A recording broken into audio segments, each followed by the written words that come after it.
नमस्कार मित्रों, TV 20 news रोज दिखाता है आपके क्षेत्रों की ताजा खबरें। मैं हूं आपके साथ अशोक वर्मा। आइए रूबरू कराते हैं आपके क्षेत्रों की तमाम खबरें। ये कंदरापुर थाने में एक ट्रक में गोवंश के परिवहन की सूचना मिली थी। उस सूचना पर पुलिस की टीम उस ट्रक का जब पीछा करना शुरू किया तो उसको कवर देते हुए एक डस्टर गाड़ी थी, जिसमें सवार बदमाशों द्वारा पुलिस के ऊपर अंधाधुंध फायरिंग की गई। पुलिस ने भी आत्मरक्षा में जवाबी फायरिंग की। उसके बाद जो गाड़ी थी वो पुलिस को चकमा देते हुए वहां से गायब हो गई थी। पुलिस ने ट्रक का पीछा किया और ट्रक को बरामद कर लिया था। उसके बाद एक जो व्यक्ति है उसकी तरफ से किसी अन्य ने सूचना दिया कि वो घायल अवस्था में पड़ा है। वहां पर जब हाईवे कर्मी पहुंचे तो उस व्यक्ति ने बताया कि मेरा टायर बस्ट हो गया है और एक्सीडेंट से मुझे चोट लगी है।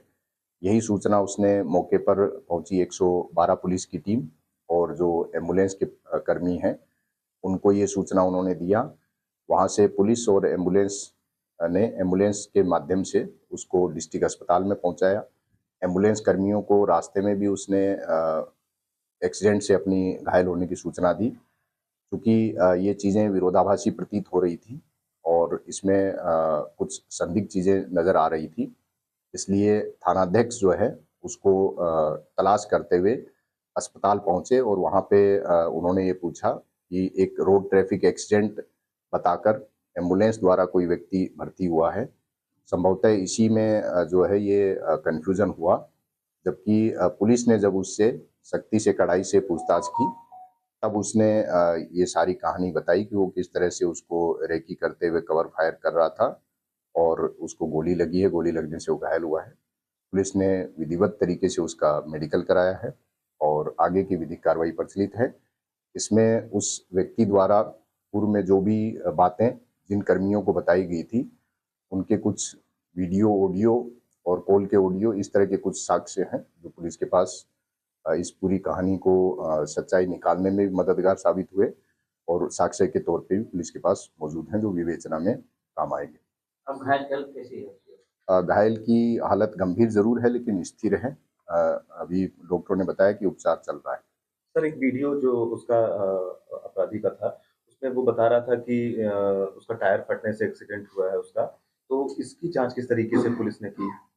कुछ प्राइवेट लोगों ने भी और कुछ पुलिसकर्मियों ने भी शुरुआत में जब ये गुमराह कर रहा था उस समय कुछ ऑडियो वीडियो रिकॉर्ड किए थे, जिसमें इसके द्वारा गुमराह करते हुए बताया जा रहा है कि मेरा टायर बस्ट होने की वजह से मैं एक्सीडेंट में मुझे ये चोट आई है।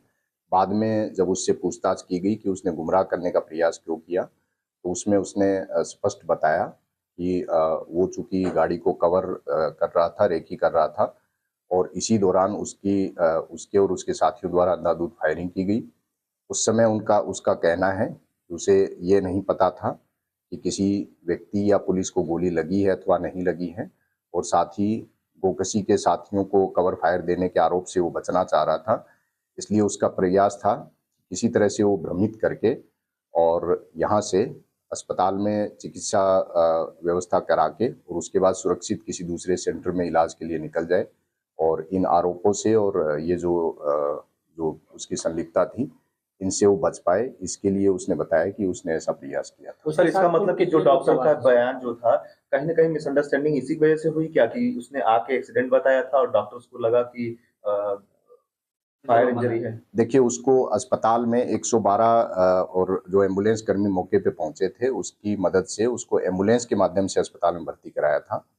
उसको किसी भी पुलिसकर्मी ने उसको भेजा जरूर था एम्बुलेंस से, लेकिन भर्ती कराते समय उसके साथ पुलिसकर्मी नहीं थे। वहाँ पे एम्बुलेंस कर्मियों को उसने रोड ट्रैफिक एक्सीडेंट बताया और जितनी कहानी में कंफ्यूजन था इसको दूर करने के लिए जब थानाध्यक्ष वहाँ पे पहुंचे हैं तो उन्होंने पूछताछ में कि एक व्यक्ति रोड ट्रैफिक एक्सीडेंट बताकर भर्ती हुआ है, ये पूछने से संभवतः जो डॉक्टर हैं उनको कुछ कंफ्यूजन हुआ है, इसी वजह से ये सारी।